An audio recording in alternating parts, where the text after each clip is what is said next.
ní àṣálẹ́ àwọn máa bá wa sọ̀rọ̀ nínú ìwé Máàkù orí 5. One of my favorite scriptures. Kan lára àwọn ẹsẹ̀ tí bàbá fẹ́ràn jù nínú Bíbélì. You know why? Because it showed the template of my ministry. Torí pé ó fi ìpele àti nǹkan tí bàbá ń ṣe ó fi lélẹ̀.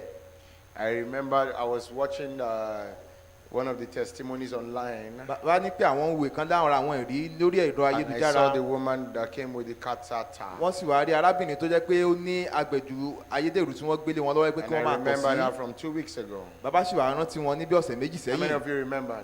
Àwọn èrò la rántí. I was about to finish Bàbá ní àwọn ti fẹ́ parí ìsìnjọ́ náà. when I was going out and I Nígbà tí wọ́n saw her jáde tí wọ́n sì wá rí arábìnrin náà. carrying a nylon Wọ́n sì wá gbé ọ̀rá dání that contained feces. tí imí àti ìtọ̀ sì wá ń bíbẹ̀. And I asked her, what's the problem? Wọ́n wá bí wọ́n léèrè pé kí ló ṣe wọ́n. And she said that come before. Wọ́n wá sọ pé àwọn ti wá tẹ́lẹ̀. My husband brought me. Pé ọkọ àwọn ló gbé àwọn That wá. time I could not walk. Wọ́n nígbà náà pé àwọn ò lè rìn. And you prayed for me and I walked. Pé bàbá sì gbàdúrà fáwọn àwọn sì rìn. And I said, what was on your healing on your card? Wọ́n wá ní kí ló wà lórí káàdì tí wọ́n fún wọn jọ́ náà. And she said, I cannot walk. Wọ́n ní pé àwọn ò lè rìn. That was what was on the card. Nǹkan tí wọ́n kọ sí níjọ́ So náà I nílé. said, what was on the card is what you got your answer for. Wọ́n wá ní pé nǹkan tẹ́ ẹ kọ sórí káàdì níjọ́ náà ó ní ìdáhùn tí ẹ rí. So now you can walk. Ìsìn yìí ẹ ti lè So rìn. what is the answer? What is all this that is connected to you? Bàbá ní pé kí wá ní àwọn ilé tó tún wá so mọ́ yín lára She said they've yìí. been packing feces out of her. Wọ́n wá ní pé wọ́n ń kó imí jáde láti ara wọn ní And everything has been going into a nylon bag. pé gbogbo ẹ̀ inú ọ̀rá kan ni gbogbo ẹ̀ sì ń lọ. And I said, what do you want now? Bàbá bí wọ́n léèrè pé kí ni wọ́n fẹ́ lọ́jọ́ náà. And she said, I want to be full and complete. Wọ́n ní pé àwọn fẹ́ kí Ọlọ́run ṣe ìwòsàn àwọn ní àṣepé. I want to start Pé àwọn fẹ́ máa lọ sí ilé ìgbọ̀nsẹ̀ going to fúnra toilet wọn. myself. And so I said to her, Bàbá sọ fún un. now this is what you want now. Wọ́n ní nǹkan tẹ́ ẹ wá fẹ́ ní ìsìn lélẹ́yìí o. So I stood beside her. How many of you remember? Bàbá sì wá dúró sí ẹ̀gbẹ́ wọn. I didn't say anything, Wọn ò sì sọ nǹkan kan. but I was sending the anointing of the Holy Spirit Bàbá ní pé àwọn rán àmì òróró ẹ̀mí mímọ́. to the place where it needed to go. Àwọn rán sí ibi náà tó yẹ kó lọ. To her stomach, to her bladder, and to her anus. Lọ sí ibi tí ìgbẹ́ àti ìtọ̀ ti ń jáde lára wọn. She said there was a blockage. Wọ́n sọ pé ó ní àwọn kankan tí ó dí gbogbo And after- ojútò náà. Lẹ́yìn ìgbà náà, I told her it was over. bàbá sọ fún wọn pé ó ti parí. So what is the template of today? Bàbá ní pé kí wá ní ìpele àti nǹkan tí a ó dúró lé lónìí. Mark chapter 5 verse 24. Ìwé Máàkù orí 5 ẹsẹ̀ 24. And Jesus went with him, and much people followed him and thronged him. And a certain woman, someone say certain woman, which had an issue of blood for 12 years, and had suffered many things of many physicians, and had spent all that she had, and was nothing bettered, but rather she grew worse. Listen to me, there are types of problems that people have. Bàbá ní pé oríṣiríṣi ìṣòro ni àwọn èèyàn ní. There's a problem that leaves you where you are. Ìṣòro kan wà tó yẹ pé yóò fi ọ́ sílẹ̀ ibi tí o bá wà. There's a type of problem that takes you from where you are to another place. Ìkan wà tí ó gbé ọ láti ibi tí o wà lọ sí ibòmíì. It takes people from wealth into poverty. Yóò mú àwọn èèyàn láti ìlọ́rọ̀ lọ sí inú òṣì. It takes people from blessing into curses. Yóò mú àwọn èèyàn láti inú ìbùkún lọ sí inú It ègún. changes the name of people. Ó ń yí orúkọ àwọn èèyàn padà. There are some people where they've been sick for 2 years. Àwọn ẹlòmíì tán bá ti ṣàìsàn fún ọdún And méjì. when you see them and you see their former picture, Tẹ́ bá sì wá rí wọn tẹ́ wá wo àwòrán wọn ti tẹ́lẹ̀. you begin to wonder, is this the same Yóò wá person? máa yà yín lẹ́nu pé aṣẹ́ ni iṣẹ́ yìí Because náà the lélẹ̀. person has changed. Torí pé ẹni náà ti yí padà.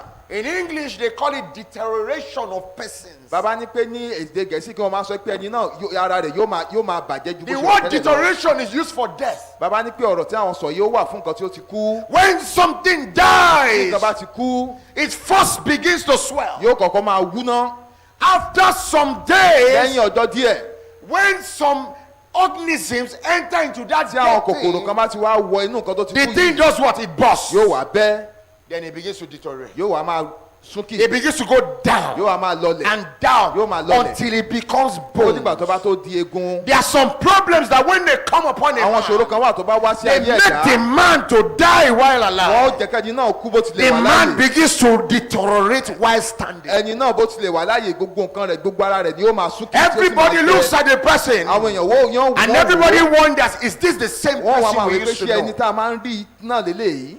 It can happen in finance. ó lè ṣẹlẹ̀ nínú ìṣúná èèyàn, It can happen in the ó health. lè ṣẹlẹ̀ nínú ìlera, It can happen in a marriage. ó lè ṣẹlẹ̀ nínú It can ìgbéyàwó, happen in a ó lè business. ṣẹlẹ̀ nínú okòwò. Everything that used to seem like it was working, Gbogbo nǹkan tó dàbẹ̀ kó ń ṣiṣẹ́ tẹ́lẹ̀, everything that used to seem like it was moving gbogbo nǹkan tó forward, dàbẹ̀ kó ń lọ síwájú will tẹ́lẹ̀, suddenly lójijì begin to come down. yóò wá máa wálẹ̀. Listen to me. Bàbá ní ká gbọ́ There's àwọn. no amount of money that cankerworm cannot Bàbá ní kò destroy. sí irú owó náà tí àgbà náà lè wọ̀.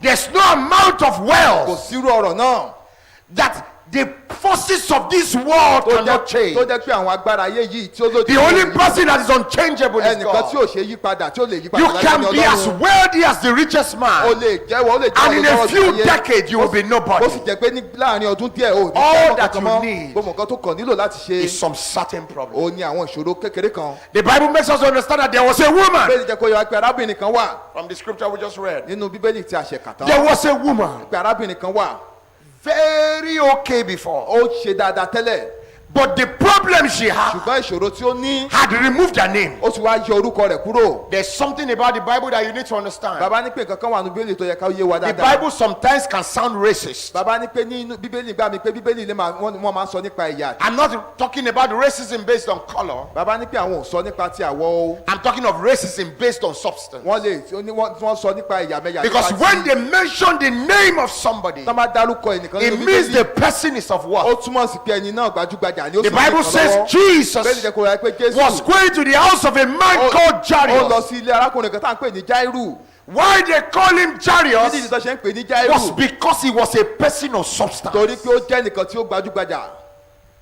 It's not everybody a man of God can go to their Kì í house. ṣe gbogbo èèyàn ní ìránṣẹ́ Ọlọ́run lè lọ sí ilé rẹ̀ Except he's sent by God. àfi tí Ọlọ́run bá rán síbẹ̀. The person must have been nice. Ẹni náà yóò ti máa ṣe dáadáa. Because people like Judas, Torí pé irú àwọn èèyàn they bíi can Júdásì, block him. wọ́n lè di lọ́nà. They will say, don't go there. Wọ́n sọ pé má lọ bẹ̀ o. But he has been tipping them. He said, Judas, I know you now. Júdásì mo mọ̀ He said, you want to see your God? ọ́. Ẹ fẹ́ rọ̀gá ni. Okay. You know what you will do. Ẹ mọ tó yẹ kẹ́ ẹ ṣe. Ẹ tó mọ lóàbí Judas, Judas. He gave him 1,000 naira. He said, okay, come inside, come inside. Somebody- Peter, na my person, Ó Peter. yà sọ wípé tó rí i pé èèyàn ni ò jẹ́ kó wọlé. Na me and him. Pé èèyàn ni ò jẹ́ kó wọlé. That's why he was able to get to Ìdílé Jesus. ilé tó ṣe lè dé ọ̀dọ̀ And Jésù. Jesus said, I will follow you Jésù wá sọ fún mi pé màá tẹ̀lé ọ to your house. lọ sí ilé rẹ. That was somebody Bàbá ní pé ẹnìkan lélẹ̀ with a name. ẹni tó ní orúkọ. The problem he was facing Ìṣòro tí ó ń dojúkọ was that his daughter just died. ó ní pé ọmọbìnrin Or the rẹ̀ daughter was sick ọmọbìnrin unto rẹ̀ death. ó ṣàìsàn dojú ikú. You understand what I'm saying? Ṣé tí bàbá sọ yé wa? So the problem was not long enough to take his name from him. Bàbá ní pé ìṣòro náà kò lọ títí débi pé kó gba orúkọ rẹ̀ kúrò The ní ayé problem rẹ̀. of this woman, nobody knows whether Baba her ní name pé- was Mary or whether her name was Zipporah. Kò sẹ́ni tó Nobody mọ- knows kò her sẹ́ni name tó mọ orúkọ because the arábìnrin yìí. problem has taken her name from her. Torí pé ìṣòro náà ti And gba it orúkọ turned rẹ̀ out lọ́wọ́ from rẹ̀. somebody to a certain woman. Ó sì wá mú kúrò nígbà orúkọ rẹ̀ wá sọ di arábìnrin kan. And when we read further, Nígbà tí a we kà found síwájú out àwa rí mọ̀ that this problem wípé ìṣòro yìí had been not for 1 year, kì í ṣe pé ọdún kan ló sì wá bíbẹ̀. not for 2 Kì í years, ṣe méjì, not for 3 kì í years, ṣe mẹ́ta, not for 10 kì í years, ṣe máyẹ̀wá. not for 11 and a Kì í half ṣe years, fún mọ́kànlá but for àtàbọ̀ 12 years. fún ọdún méjìlá gbáko. 12 years is close to 5,000 days. Bàbá ní pé ọdún méjìlá ó ti tó bí ẹgbẹ̀rún 365 márùn-ún times ọjọ́. 10 is 3650. Then you add the rest, close to 5,000. Bàbá ní pé ó ti ń súnmọ́ bí ẹgbẹ̀rún 5,000 márùn-ún ọjọ́. days.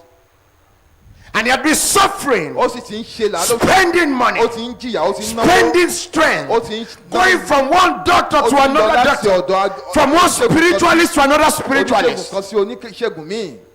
And then she heard about a man. Ó wá gbọ́ nípa arákùnrin kan bákan Someone said náà. she heard about a man. Kẹ́nìkan sọ pé ó gbọ́ nípa arákùnrin When you kan. get home, you read it. I'll just be quoting it from my mind. Baba ní You kí- heard about, he heard about what? Ó gbọ́ A man. nípa arákùnrin Listen to kan. me. Baba ní ká Nobody gbọ́. knew that Jesus was the Son of the Kò living sẹ́ni tó God. mọ̀ pé Jésù ni ọmọ Ọlọ́run alààyè. Nobody knew that his mother Kò sẹ́- was not inseminated by Kò Joseph. sẹ́ni tó mọ̀ pé Everybody Jósẹ́fù ló fàyà understood lóyún. that Joseph was his father. Gbogbo èèyàn ló mọ̀ That's pé why the Jósẹ́fù Bible ló bá says rẹ̀. in Luke chapter 4 verse 19, Oníbẹ̀rẹ̀ ṣe sọ ní when he was Lúùkù orí speaking kẹrin. about his divinity, Nígbà tó ń sọ̀rọ̀ nípa agbára they rẹ̀ looked at àti him wọ́n wò ó. and they said, is this not Wọ́n the wá sọ son pé of the ṣé kìí ṣe carpenter? ọmọ gbẹ́nàgbẹ́nà lélẹ̀ bí? In Mark chapter 6, he Nínú ìwé Máàkù could not do any mighty miracle ṣe nǹkan kan ní- because they thought torí pé wọ́n rò ó that his father was in their backyard. wọ́n wò pé bàbá rẹ̀ pé ṣe Not àwọn làwọn knowing kó that ṣe his fún father lánàá. was not there. Wọ́n mọ̀ pé His bàbá rẹ̀ father wà was níbẹ̀. the king of kings. Bàbá rẹ̀ ó ní ọba àwọn ọba. Nobody knew. Kò sẹ́ni tó mọ̀. So when they were talking about a certain man, Nígbà tí they wọ́n were sọ̀rọ̀ not nípa talking arákùnrin about kan, the son of wọ́n God. sọ̀rọ̀ They were nípa ọmọ talking Ọlọ́run. about an ordinary man. Wọ́n kàn sọ̀rọ̀ nípa arákùnrin kan ṣá.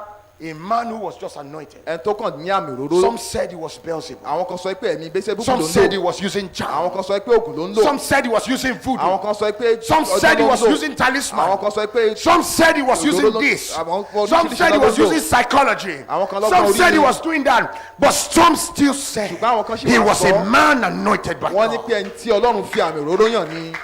This woman began to look. Arábìnrin wa ń wò. She closed her ears to those who were saying some Ó funny di etí things. rẹ̀ sí àwọn tó ń sọ nǹkan She òdì sí closed her arábìnrin. ears to those who were saying it's the power of Ó Beelzebub. sọ ó fi ó But di she was etí rẹ̀. looking at the people she had Ó wá healed. ń wo àwọn tí He was looking at the testimonies she has Ó heard. ń wo àwọn èrí tó ti And she sọ. said, Ó wá sọ I lọ́kàn know rẹ̀. I don't have money to Ó lóun mọ̀ pé call this òun ò ní man. owó láti lọ pe arákùnrin I don't wá have so. money to bribe. Òun ò sì ní owó Judas. láti fún Júdásì gẹ́gẹ́ bí àbẹ̀tẹ́lẹ̀.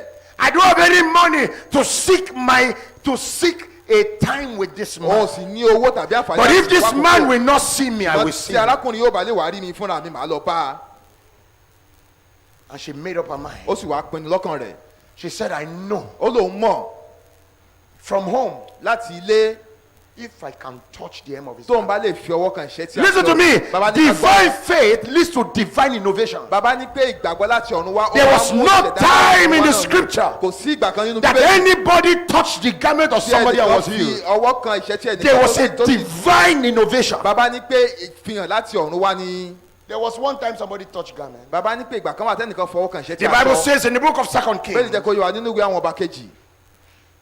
Saul Sọ́ọ̀lù had finished killing the goat. ó ti pa nǹkan ìrúbọ náà Sacrificing tán. it. Ó sì pa nǹkan ìrúbọ náà tán. And Samuel entered. Sorry, 2 Samuel. And Samuel entered. Samuel sì wá wọlé.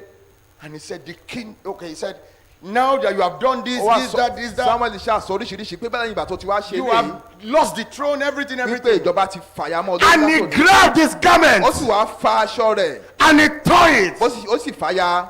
And it was a curse that came. Ẹ̀gún ló sì wá tibẹ̀ jáde. He said, ah, Ó wò ó. my cassock, Samuel wí pé aṣọ ìgún wà òun. you tear it like this, Ó sì wá yá báyìí. you tear it like Ó sì this, wá yá báyìí. the kingdom is tear from your Pé hand. a ti ya ìjọba kúrò ní orí rẹ̀. It was a curse that brought. Bàbá ní pé ègún lélẹ̀ mú A wá. curse was what touched the garment. Bàbá ní pé ègún ni Of Samuel. ẹni tó fi ọwọ́. But this woman said, Ṣùgbọ́n arábìnrin wa sọ. I am not going to receive a curse for Ó ní touching pé this mi garment. ní gba ègún láti nípa tí n bá fọwọ́ kan ìṣẹ́ tí aṣọ I'm going to yìí. receive my healing. Èmi á gba ìbùkún màá sì gba And the ìwòsàn Bible mi. says- Bẹ́ẹ̀ni wá jẹ́ kó yé wa o. As she was going, Bó ṣe ń lọ. you know when you are bleeding, you smell. Ẹ mọ̀ pé téèyàn bá ní ìsun ẹ̀jẹ̀ ara rẹ̀ yóò máa rùn. Your body will be smelling. Blood Ara does rẹ̀ it yóò máa smell. rùn torí ẹ̀jẹ̀ ní People will be òórùn doing, tiẹ̀. Her problem was giving her away. Bàbá ní pé ìṣòro rẹ̀ ló tún wá ń la ọ̀nà fún un. Her problem was making a path. Ìṣòro rẹ̀ ló ń la ọ̀nà fún un. Say, Táwọn èèyàn bá ti wò pé ó rùn wọ́n yà lọ́nà fún kó lè bàa But he ráyè was looking kọjá. at Jesus. Ṣùgbọ́n ó ń wo Jésù. Bible says, looking unto Jesus, the author and the Bẹ́ẹ̀ finisher jẹ́ kó of ẹ faith. ká tẹjúmọ́ Jésù olùpilẹ̀ṣẹ̀ àti aláṣepẹ̀. And he went to him. Ó sì wá lọ bá. And the Bible says he touched. Bẹ́ẹ̀ jẹ́ kó ẹ pé ó sì fi ọwọ́ kàn án And immediately lójú ẹsẹ̀. the bleeding ceased. Ìsun ẹ̀jẹ̀ náà sì dákẹ́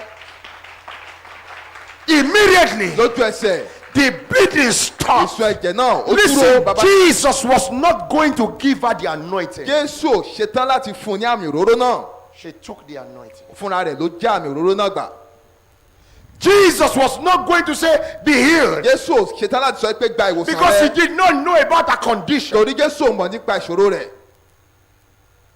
Jesus was not going to say, be delivered. Jésù ò ṣetán láti sọ pé gba Because he did not know that she was in chains. Torí kò mọ̀ pé ó wà nínú ìdè. But she knew she was in chains. Ṣùgbọ́n arábìnrin náà mọ̀ pé òun wà nínú ìdè. And she knew that the person that will remove the Ó sì chain mọ̀ pé ẹni tí ó gbà ọ́ nínú ìgbèkùn náà. was that man that was walking. Òun ni arákùnrin náà tí ó ń rìn lọ. And the Bible says, Bẹ́ẹ̀ni wá fi yé wa o. as she touched him, Bó ṣe fọwọ́ kàn án. Jesus stopped. Jésù wá dúró. He said I was walking with 100 kilogram of anointing. Jésù wá sọ pé ìdá ọgọ́rùn-ún àmì òróró ni òun gbérin. Somebody has stolen 50%. Ẹnìkan ti wá gba ìdá àádọ́ta níbẹ̀. Somebody touched me. Ẹnìkan fi ọwọ́ kàn mí sẹ́. Somebody dragged something from me. Ẹnìkan fa nǹkan kan kúrò ní ara mi. Somebody stole something from me. Ẹnìkan jí nǹkan kan And the lára Bible mi. says he stopped. Bẹ́ẹ̀ni wá jẹ́ kó yíwa pé Jésù And dúró. began to look for the Ó wá person. ń wò káàkiri, ó ń wá ẹni Who náà. is the person that can steal my hand? Pé ta lẹni náà tó lè já àmì òróró And gbà lára Peter mi. said, Pétérù wá sọ You are at it again now. wípé ẹ̀tún ti dé o. Prophet. Man of God. We are in the market. Pé a ní ọ̀pọ̀ èrò láwà nínú ọjà. Me myself, I've taught you Èmi 65 fúnra mi times. gan mo ti fọwọ́ kàn yín ní ọ̀pọ̀lọpọ̀ gbà. I've been touching you like this. Mo ti ń fọwọ́ kàn yín àti ń fara gbára láti gbà yìí. Mr. Lasisi just touched you now. Lásìsí náà òun náà ti ṣe fọwọ́. Yusuf has touched you. Ẹnìkan tún ti fọwọ́ kàn Power yín. has touched Ẹni you. báyìí tún ti fọwọ́ kàn He yín. said you don't know something. Jésù wá sọ fún mi pé o mọ nǹkan You kan. people touched me in the flesh. Ipe ẹ̀yin o ẹ fọwọ́ But kàn mí nípa somebody ara yín. touched me from the heart. Ṣùgbọ́n ẹnìkan fọwọ́ kàn mí láti inú ọkàn rẹ̀. Somebody touched me. Ẹnìkan fọwọ́ kàn mí. Who is that person? Táwa lẹni náà. And the woman stood up Arábìnrin náà wá nawọ́ dìde. and said, I'm the one that touched you. Ó sọ Master." pé òun ni. And he looked at her. Ó sì wá wò ó. He said, Your faith Jésù wá sọ fún pé ìgbàgbọ́ rẹ has made ó you ti mú ọ lára dá. whole. Listen to Bá ní me. ká gbọ́ o. Faith will give you what money cannot Bá ní buy. pé ìgbàgbọ́ yóò fún ọ ní nǹkan tí Faith kò will ríra. give you what connection cannot bring. Ìgbàgbọ́ yóò fún ọ ní nǹkan tí Faith àwọn tó will mọ̀ give ní you fún ọ. something Ìgbàgbọ́ that fún ọ your ní nǹkan generation will know that you took something. tí àwọn ìran rẹ yóò mọ̀ pé lóòótọ́ ròyìn ní nǹkan Somebody tẹ́gbà. shout faith. Kẹ́nìkan sọ pé ìgbàgbọ́. You didn't shout it very well. Bàbá ní ká sọ lóhùn koro. When you have faith in your Tó o heart, bá ní ìgbàgbọ́ tó dájú nínú ọkàn rẹ. there is a difference between a touch and a touch. Bàbá ní pé ìyàtọ̀ wà nínú ìfọwọ́kàn. Something Nǹkan kan ṣá instantly, lójú ẹsẹ̀. right now, Lójú ẹsẹ̀. must change Ó gbọ́dọ̀ yí to padà the force of faith. sí àwọn agbára ìgbàgbọ́. The same way, Bàbá ní bákan náà. not everything will be moving Tó uniform jẹ́ pé gbogbo nǹkan yóò máa lọ In a lójú kan straight dárí. line. Yóò máa lọ lójú kan until dárí. it's displaced Ó dìgbà tí nǹkan kan bá by wá an gbà kúrò external force. pẹ̀lú agbára míì tó ju tiẹ̀ lọ. The force that can change anything in your life Bàbá ní pé agbára tó lè yí nǹkan padà nínú ayé Tonight. rẹ ní alẹ́ yìí. is faith. Òun nìkan ni ìgbàgbọ́. One of the reasons why I allow people to give testimony Bàbá ní before I ara come nǹkan on, tí àwọn ṣe máa ń gbà wọ́n láàyè láti jẹ́rìí káwọn tó gun orí pẹpẹ wá. and no matter how long they want to take, we allow them to take their time. Bàbá ní pé kò sì sí àkókò tó fẹ́ lò àwọn gbà wọ́n láàyè láti And jẹ́rìí we náà. allow it to be very proven A ó sì jẹ́ kí àwọn ẹ̀rí wà tí ó and dájú very real so that your mind will not doubt kí you. ó fi dáyìn lójú tẹ̀yìn náà ó fi mọ̀ That's why tí they ó fi. come with a lot of paper Ọ̀la ṣe máa ń wá pẹ̀lú àwọn showing òbí their previous láti condition lè fi àwọn nǹkan tó ń dà so wọ́n that tẹ́lẹ̀. you will Kí ẹ̀yin know fúnra yín lè mọ̀ that there is God wípé Ọlọ́run kan wà. on this mountain. Ọlọ́run wà lórí òkè yìí. And listen to me. Bàbá ní ká gbọ́ àwọn yé o. Where there is God, Níbi tí Ọlọ́run bá sì wà. money cannot buy miracle. Owó ò lè ra iṣẹ́ The ìyanu. only thing that can Ohun buy gangan tó lè it rà á, is your faith. òun ni ìgbàgbọ́ rẹ.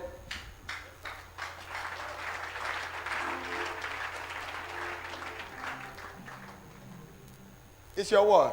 Òun ni ìgbàgbọ́ I rẹ. told you a story of a lady. Bàbá fẹ́ sọ ìtàn arábìnrin kan fún wa. I've told you before. I'm going to say it again. That's what is coming to my mind now. The lady was already in the theater Arábìnrin yìí ó ti wà ní ibi tí wọ́n ti ṣiṣẹ́ abẹ fún un. because the baby has stopped breathing. Torí pé ọmọ inú rẹ̀ kò mí mọ́. The heart has stopped moving. Ọkàn rẹ̀ ò ṣiṣẹ́ mọ́. But the baby was just about 26 weeks. Bàbá ní pé ọmọ náà kò sí tó ìgbà tó yẹ kó jáde. And she was looking at the doctor, said they have to remove the baby. Wọ́n láwọn àwọn She dókítà wá has sọ a pé problem with her kidney. pé There's wọ́n blood níṣòro in her pẹ̀lú urine. kíndìnrín pẹ̀lú kíndìnrín wọn pé So ẹ̀jẹ̀ she wà nínú called ìtọ̀ one of the wọn. disciples, Wọ́n sì wá pè kan lára àwọn ọmọ ẹ̀yìn. and the disciple came to me Wọ́n sì wá lọ bá bàbá. and said, Sister so and so Wọ́n wá sọ pé arábìnrin báyìí has this problem. pé wọ́n níṣòro báyìí. And she's a Muslim. Arábìnrin náà ẹlẹ́sìn kejì sì ni My wọ́n. God does not know religion. Bàbá ní pé Ọlọ́run wà lórí òkè yìí kò mọ ẹ̀sìn. Everybody Gbogbo is èèyàn the same pátá under bákan God. ni lójú Ọlọ́run. And when he texted me, Nígbà tí wọ́n sì wá tẹ I just àtẹ̀jíṣẹ́ sí finished bàbá. ministry. Bàbá ṣẹ̀ṣẹ̀ parí iṣẹ́ ìrànṣẹ́ So ńjọ́ I náà sat ni. down Bàbá jókòó. and I placed the call. Wọ́n sì wá pè é, wọ́n pe arábìnrin náà. And I called her. Wọ́n sì wá pe arábìnrin And I náà. said, what's the problem? Wọ́n ní kí ni wọ́n ló ṣẹlẹ̀. So she sent me the medical report. Wọ́n wá tẹ wọ́n fi nǹkan táwọn dókítà sọ And I wọ́n fi ránṣẹ́ sí said- bàbá. Bàbá wa sọ Place your hand on your stomach. ọ́ pé kí wọ́n gbé ọwọ́ wọn lé ikùn wọn. So she placed her hand on her stomach wọ́n sì wá gbé ọwọ́ náà lé ikùn. and said, in Jesus' name. Bàbá sì wá gbàdúrà. I said, baby, Wọ́n pàṣẹ fún ọmọ náà you can hear my voice. pé o lè gbọ́ ohùn náà o. Right now, Ní báyìí, I command you bàbá pa ọ́ láṣẹ to go. Okay, the placenta had left the baby. I don't even know how that happened. bàbá ní pé Placenta was outside. ibi ọmọ náà kó ti jáde kúrò nínú ibi tí ọmọ wà. Outside the baby in the scan. I said, placenta, you can hear me too. Wọ́n á sọ pé ìwọ Join ibi náà baby. o lè Baby, padà. heart. Come Wọ́n á back ní up. pé ìwọ kan This, ìwọ náà that, bẹ̀rẹ̀ that, sí ní that. ṣiṣẹ́. So I said, before they take you into the surgery, Bàbá ní pé kán tó lọ gbé sí kán tó lọ ṣiṣẹ́ abẹ náà fún let them do another scan. pé kán lọ ṣe àyẹ̀wò míì. So they brought the scan machine. Wọ́n sì wá mú ẹ̀rọ tó fi ń ṣe àyẹ̀wò náà wọ́n gbé wá. And the doctor asked her, Àwọn dókítà wá bí wọ́n léèrè. what just happened Wọ́n ní now? kí ló ṣẹlẹ̀ báyìí. And she said, I talked to a man of Wọ́n sọ God. pé àwọn bá ìránṣẹ́ Ọlọ́run sọ̀rọ̀. He said, your baby is fantastic. Wọ́n sọ pé ọmọ rẹ̀ Your ṣe dáadáa. EDD is October. Wọ́n sì wá fún Listen ẹjọ́ to sí me. ìbímọ. What happened to her? Kí ló ṣẹlẹ̀ sí arábìnrin She náà? knew Arábìnrin náà mọ̀ that her miracle was one call away. wípé iṣẹ́ ìyanu òun ìpè kan péré ló jẹ́ òun. She knew Ó mọ̀ that all she needed to do pé gbogbo nǹkan tó nílò láti ṣe was to just hear a voice. òun ni kó kàn gbọ́ òun náà. She knew Arábìnrin náà mọ̀ that all she needed to pé gbogbo encounter nǹkan tó yẹ kó ní ìbákọ́ was just the God that is all doing. òun ni Ọlọ́run tí ó lè ṣe ohun gbogbo And instantly, lójú ẹsẹ̀. the baby was. Ọmọ náà ó bẹ̀rẹ̀ sí ní mí ó sì padà bọ̀ Listen to me. sípò. Bàbá ní ká You gbọ́ àwọn yìí cannot o. get anything from God if you don't know what you want. Bàbá ní pé o lè rí nǹkan kan gbà lọ́wọ́ Ọlọ́run tó bá mọ nǹkan tó fẹ́ gan fúnra rẹ̀. If you don't what? Tó o bá mọ nǹkan tó fẹ́. You know, there are many of us in the spiritual realm. There's nothing like mugbomoya Bàbá ní pé ní ìpele ẹ̀mí kò sí pé mo gbọ́ mo yà. or They told me and I came. spectatorism. Spectatism. Kò sí pé mo kàn wá wòran. You know the meaning of spectator. So I added the English. I add ism to it. There's nothing like spectatism. Bàbá ní pé kò sí pé mo kàn wá See, I wòran. just came to look. You will look. Bàbá ní pé tó bá wòran You will look. ó wòran ó In this wòran. place, you will look. Ibẹ̀ ló sì darúgbó You sí. know, And you know the most amazing thing? Bàbá ní àwọn àmọ̀kan tó wá yani lẹ́nu o. The angels will be giving gifts Àwọn áńgẹ́lì wọ́n sì máa fún àwọn èèyàn ní ẹ̀bùn beside you. lẹ́gbẹ̀ẹ́ rẹ̀. You see, Yóò wá sì máa yà ọ́ lẹ́nu. and you will not receive any. O sì ní rí nǹkan kan gbà. May you not be like those who go to the water and don't get wet. Bàbá ní pé ẹ̀wá ní dàbí àwọn tí ó lọ sí ẹ̀gbẹ́ odò tí wọ́n ní farabomi. You understand what I'm saying? Ṣé tí bàbá sọ ṣóyé wa? Tonight, Bàbá ní lálẹ́ yìí o. all you need is your heart. Gbogbo nǹkan tẹ́ ẹ nílò pátápátá ò ní My ọkàn yín. God is able Ọlọ́run bàbá ó lè ṣe ohun to gbogbo do valiant. láti ó ní agbára láti ṣe ohun gbogbo. Thank you.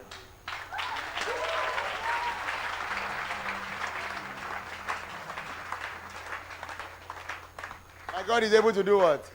Ọlọ́run bàbá ó ní agbára láti lè ṣe ohun Say gbogbo. valiantly, Ó lè ṣe ohun gbogbo. powerfully, powerfully. Ó ní agbára lọ́pọ̀lọpọ̀.